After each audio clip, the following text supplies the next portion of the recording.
When you're talking about how we've got sort of political polarization now, here in England there is, we've got two-party state now. The Liberal Democrats don't really have anything like the kind of influence they used to. Meanwhile, in Scotland, it's a one-party state. I seem to, my observation of it is that we're becoming a lot more American, and that there's now this sort of we've just got two parties, and at the same time there's more American influence when you're looking at some of the the protests we've seen. A lot of that originates from America with the Black Lives Matter movement, and at the same time we just see a lot more American culture here in the UK.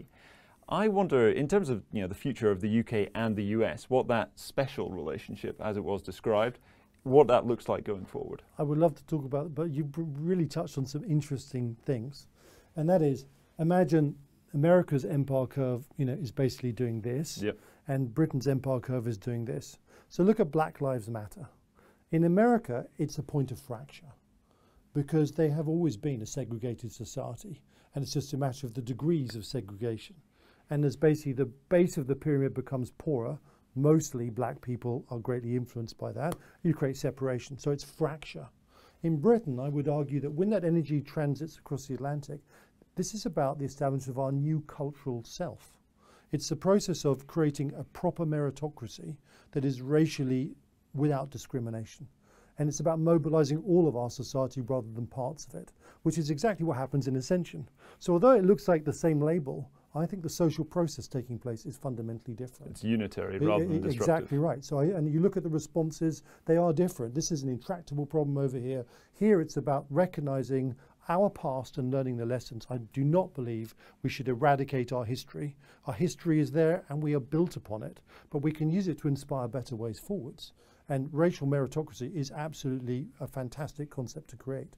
How we do it is our challenge. You can't just put a black person in a job because you created, if they can't do the job. You need to be capable as well as populating it with every aspect of society. So we need to balance that, but I think it's a different energy. Over here, it's just fracture is fracture is fracture.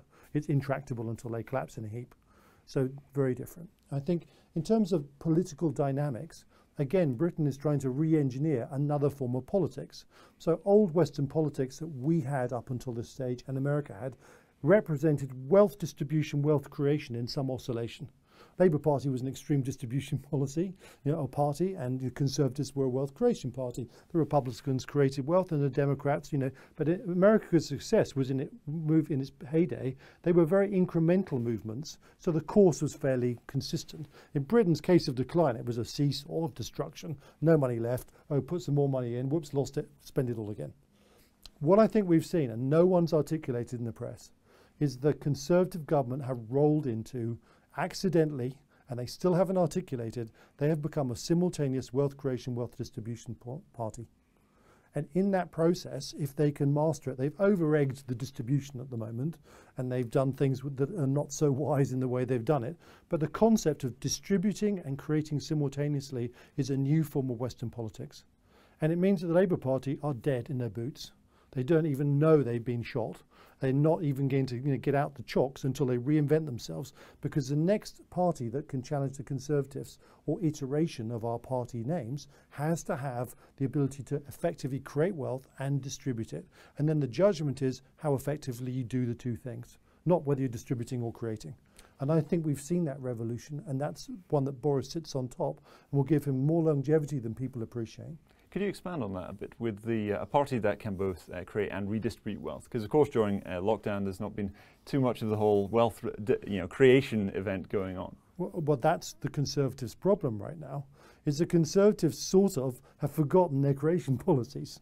And they need to, they certainly master distribution on an epic scale, almost irresponsibly in some cases. Right. But they need to hone the creation policies. And those creation policies are around low tax and basically private sector investment, not just from the people in this country, but from Europe and America. If you lowered it, just imagine this vision.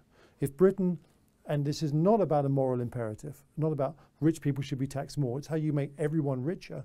You create a flat tax, and you attract all the capital from Europe and America as their systems failed. And then suddenly the whole system just super explodes to the upside.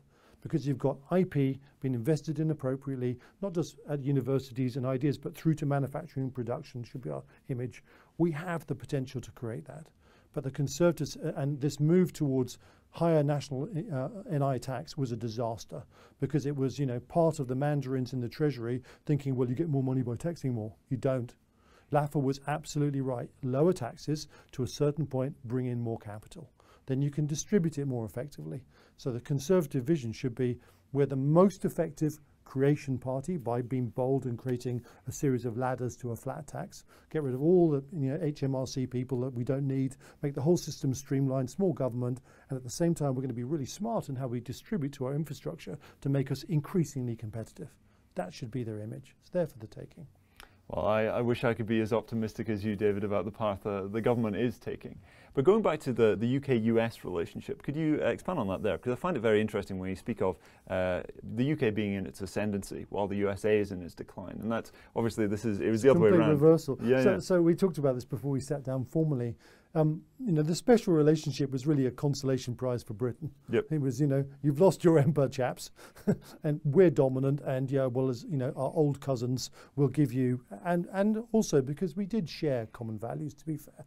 We're not European. We are more like each other than, we have huge differences, but we are more similar than any two nations, other nations in the Commonwealth, but similar in that respect. The dynamic is now very different. America is in terminal decline. It just can't do the things it thought it could do to shore up. People don't want American values because look what America is. So the exportation of the processes of even Hollywood stories, I think, is actually lessening in its appeal. And Britain, on the other hand, is just the only country in the West that's truly reasserted democracy. What an incredible feat to go through the energy of a civil war and contain it within the boundaries of law and constitution. It is one of democracy's greatest achievements. So we've been revalidated as a democracy. And America is far from it on the other part of the piece. And we're expansive, and the speed at which we've taken that expansive stance is really fascinates me. It's been lightning quick in a short place of time. Yes, it's been driven by the need to, because our European friends don't want us to succeed. But Liz Truss and team have really picked up the baton brilliantly to spread the word. Maybe the fine print of the agreements could need a little bit more scrutiny, and I suspect that speed and rapidity have overwhelmed the details within those contracts, which I think is a little concerning. But change doesn't happen without second and third iterations, and the first iteration is encouraging. But we've also got to fill the gaps in that strategy. It's a very bullish case you make for Britain, and potentially, of course, it's going to feel lumpy because we're all about to get swamped by an asset price collapse. So the whole of the Western economy is about to hit the skids. So this process is, when I describe a bullish scenario, this isn't a yeehaw, brilliant, let's have a party feeling. This takes place despite some pretty horrendous setbacks. Yes. So I need to, there are no rose-colored glasses here. It's an underlying movement and change which takes place. It's a bit like someone's character growing despite the fact their face is in the mud and they're crawling through the barbed wire. It's the same process. They are growing individually, but man, it doesn't look good from the outside. Builds character. Yeah, exactly right. So one of the things that our government needs to do is build resilience. And they haven't examined resilience questions sufficiently, because resilience is about taking the blow and bouncing back faster than the competitors. And we will bounce back faster than our competitors to blows, as we did during the pandemic, but we could manage that even better. Now,